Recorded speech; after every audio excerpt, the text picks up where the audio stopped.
Pessoal, revigorados com um bom cafezinho, vamos agora discutir sobre a valoração política. O mundo humano é produzido e criado social, cultural e historicamente, certo? Isso nós já estamos vendo desde o início da nossa disciplina.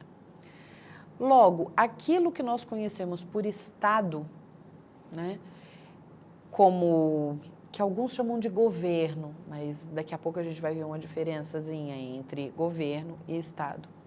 O Estado e aquilo que o caracteriza, que são os direitos, né, e que alguns até chamam de Estado de Direito, também foram inventados, também são produtos da cultura, como forma de organizar a vida social e não existem sem aqueles que são chamados de cidadãos, que nada mais são do que os indivíduos que compõem essa sociedade. O Estado, o poder e os direitos são elementos do devir, assim como a política. A própria noção de política também sofre transformações ao longo do processo histórico. E por que é que nós estamos falando de política aqui? Primeiro, nós estamos tratando essencialmente de um contexto de uma escola pública. Portanto, uma valoração política é muito importante para que nós estejamos adequadamente inseridos no contexto daquela escola que nós estamos fazendo diariamente. Mas o que é Estado? E o que é governo? A partir do momento que a gente fala política, a gente está trabalhando com o Estado, com o governo e com algumas expressões que sempre aparecem nesses contextos. Qual a diferença entre os dois? O Estado é um conjunto de instituições de poder que tem o papel de legislar, que é criar leis, é o papel do poder legislativo, julgar, fazer e cumprir as leis, que é o papel do poder judiciário, e implementar políticas públicas para efetivar e ampliar os direitos da coletividade, que nada mais são do que os direitos dos cidadãos. Esse é um papel do poder executivo. Esse é o Estado, uma estrutura dividida em 3 poderes, legislativo, executivo e judiciário, que permite a um grupo de pessoas governar esta instituição, esta organização. E o governo? O que é o governo? O governo é um grupo de pessoas que ocupa o comando do Estado, no nosso caso, um Estado democrático, com pessoas eleitas livremente pelos cidadãos, pela população. Esse grupo de pessoas vai comandar o Estado com um programa de políticas públicas para a construção da cidadania. Esse programa pode ser ou não elaborado com a participação dos cidadãos.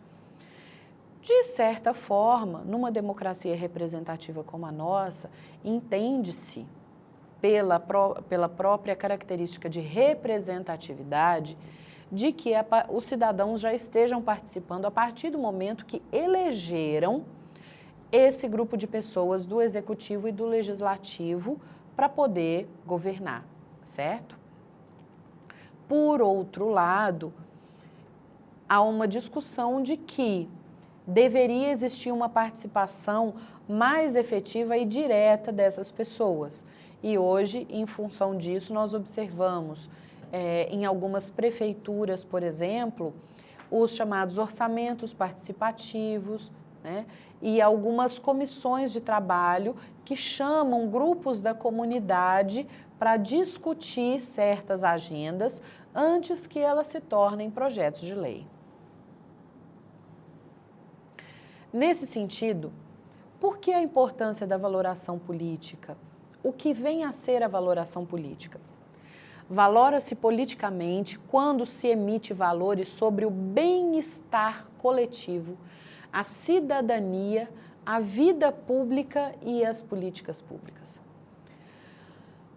Portanto, nós precisamos ter um conhecimento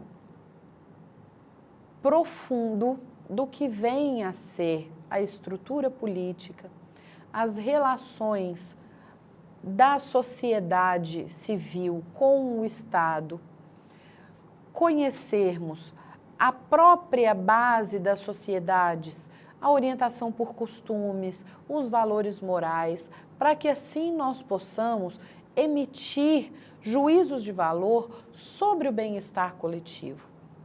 Nós estamos num contexto onde valores morais têm sido profundamente discutidos.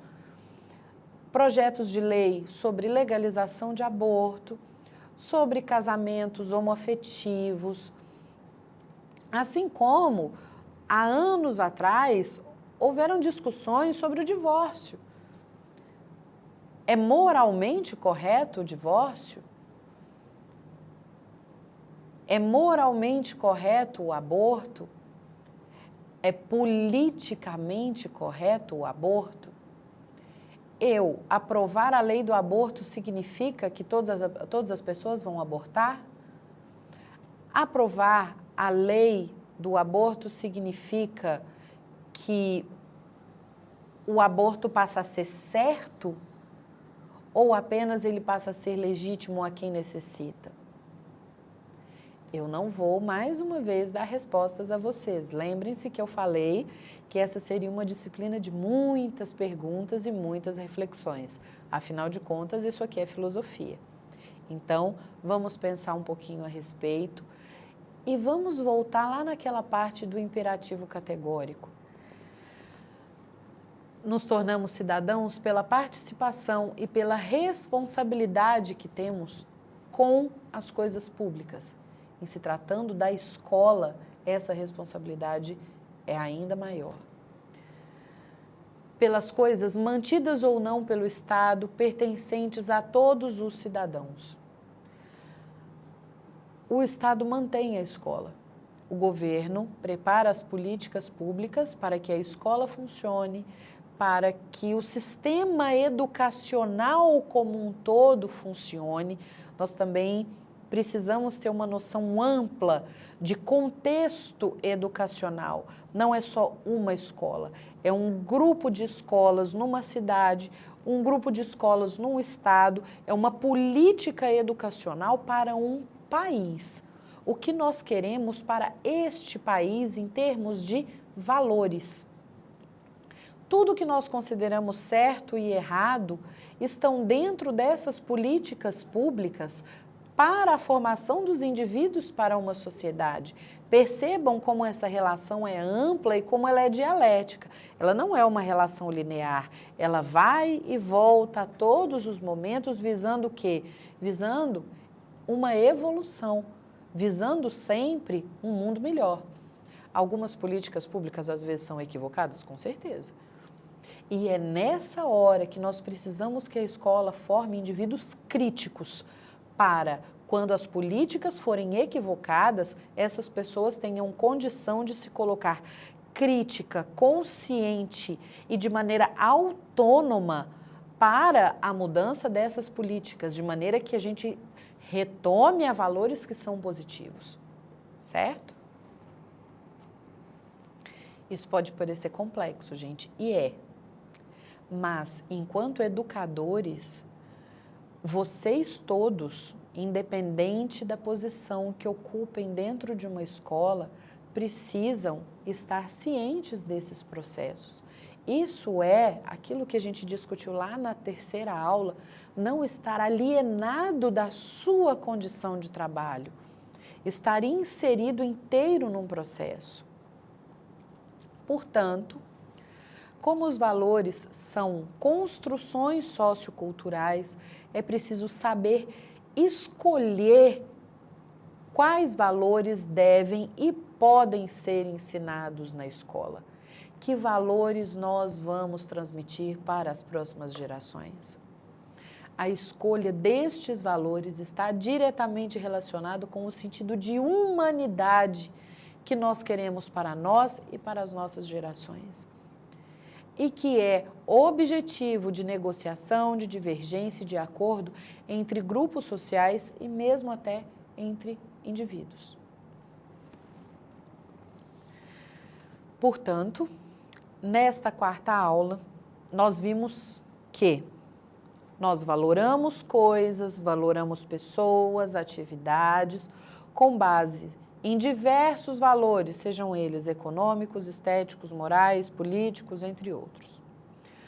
Todos estes valores estão presentes ao mesmo tempo na educação e na escola, e em tudo o que homens e mulheres fazem no processo do devir humano. Na próxima aula, nós veremos a relação entre o devir humano, a escola e a educação. E nesta próxima quinta aula, nós encerramos o conteúdo no nosso caderno didático. Até lá!